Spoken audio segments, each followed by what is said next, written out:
Chinese architecture. Geographical. China covers an area larger than the whole of Europe and equal to nearly 1/13 of the total land area of the world. Geology. South of Yangtze Gorge, pine trees, chestnuts, bamboo, pine, and maples are the principal materials in Chinese architecture. Persian Nanmu, the tallest and straightest of all trees in China, bricks from the clay of river plains were also used, as well as limestones and sandstones. Roofs were covered with clay tiles, colored and glazed with symbolic colors: black, red, azure, white, and yellow. The climate of China experienced a range of climate varying from extreme cold to almost tropical. In the figure below shows the dynasty and the kingdoms of China. Great Yao, the finest of most emperors, model of wisdom and sovereign virtue. Wu Wang, Qing or Yin dynasty, the expansion of land, feudalism, breakdown of empire into warring states. These are two well-known people in Chinese, Confucius and Lu Xiao.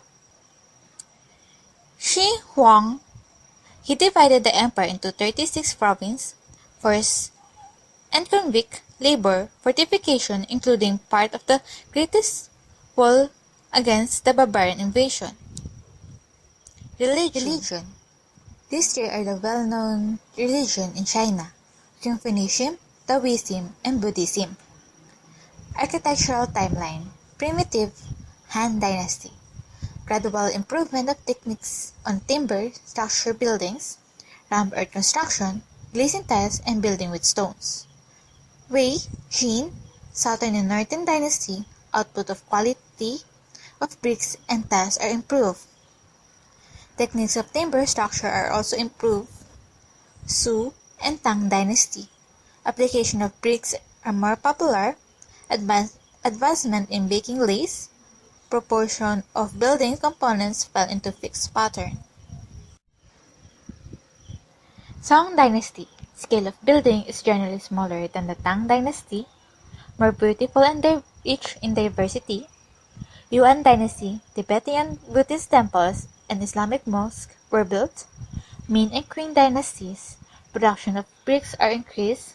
Quality and quantity of glaze tiles had exceeded the past. Official buildings were highly standardized.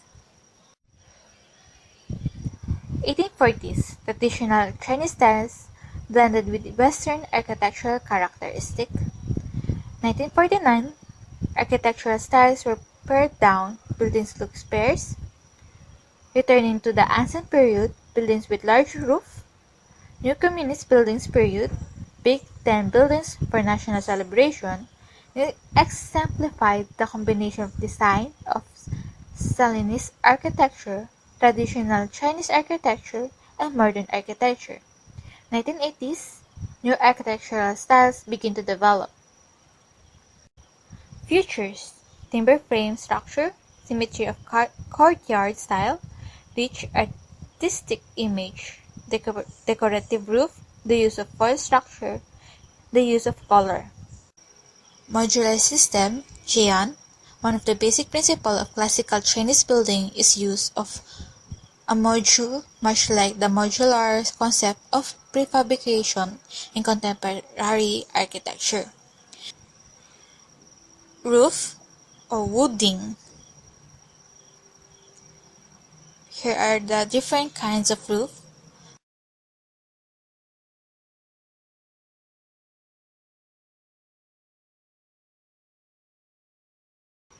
Dugong or bracket sats. Connect columns and roof, load transfer, extended the eaves decoration. A structure resists the force of earthquake. Here are the tenon structures.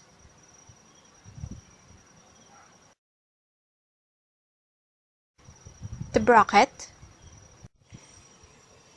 Mugaojai timber frames, Tailang pillars and beam, Chuandao pillar and transverse tie beam, Pai Lu, a Chinese ceremonial gateway erected in memory of an eminent person.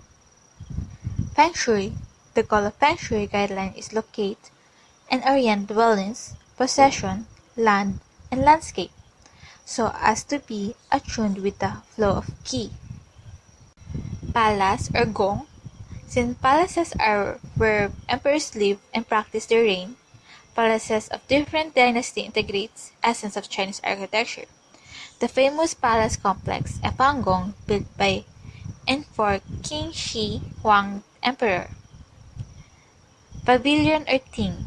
Pavilions also serve diverse purpose.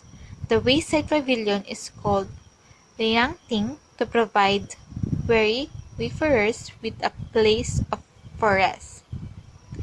Terrace or Tai. The Tai could be built to serve different practical purposes, could be an observatory, watch towers, military purposes, or beacon towers. Storied building or Lao, storied pavilion or Ge. Pagoda or Ta. Most typical Chinese building is usually octagonal in plan, odd numbers of stories, usually 9 or 13 stories, and repeated roofs, highly colored with upturned eaves, slopes to each story. Mandarins residents of wealthy business people, residents of ordinary people, religious building, Buddhism. It consists of temples, pagoda, and grotto. Pagoda. Pagoda symbol of Buddhism is often erected in temples. Pagoda were made of stone, wood, colored, glaze, or metal. Pagodas had an odd number of layers. 7-layer and 9-layer pagodas are commonly built. Grottos. Grotto, another type of Buddhist architecture, is often chiseled into cliffs. Temples. Buddhist temples tend to be decorated in red or black, and there is a main hall for a statue of Bodhisattva, followed by a smaller hall with statue of other Buddhas and deities. Stupa. Stupas are appeared in China with importance of Buddhism and during a long history, well over 1,000 years, have become a valued part of the national Buddhist art. Lama temples. Lama temples are Buddhism temple found in Tibet. Taoism temple. Taoist architecture applies to architectural styles, traditional style, and Bagua style. In the traditional architectural layout which is symmetric was applied. The second is the Bagua style, is which all structures surround the Danlu in the center according to the Bagua's position request. A statue of dragon and lions guards the gates of Taoist temple. In the main hall, the 4 heavenly emperors in Taoism replace the Buddha Trinity and 4 heavenly kings in Buddhism. Confucianism and Chinese architecture. A value ethical system based on loyalty, filial piety, chastity, and righteousness. Put a strong emphasis on the relation between ruler and subjects, father and son, husband and wife, as well as the absolute authority of the ruler, father and husband. This is the Confucian ideology.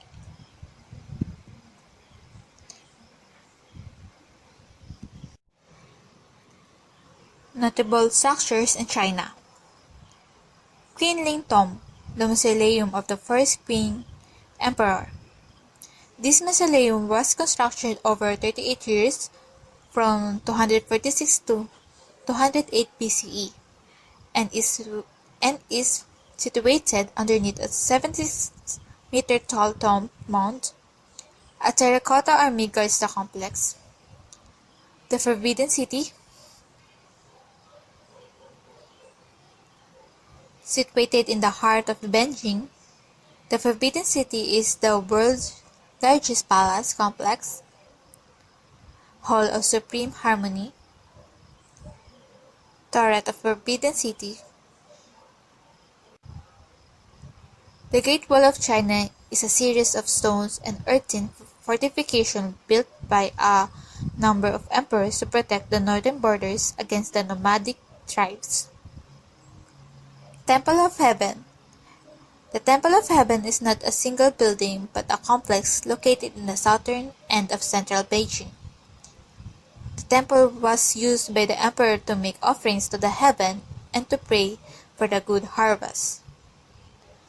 Summer Palace.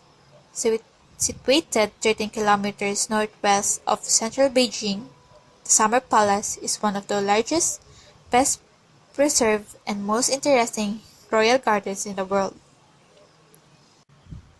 The Sakyumi Pagoda of Fogung Temple, CCTV Tower in Beijing, Bank of China in Hong Kong, Bird's Nest, the Olympic Stadium, Beijing. This is the end of my presentation. Thank you.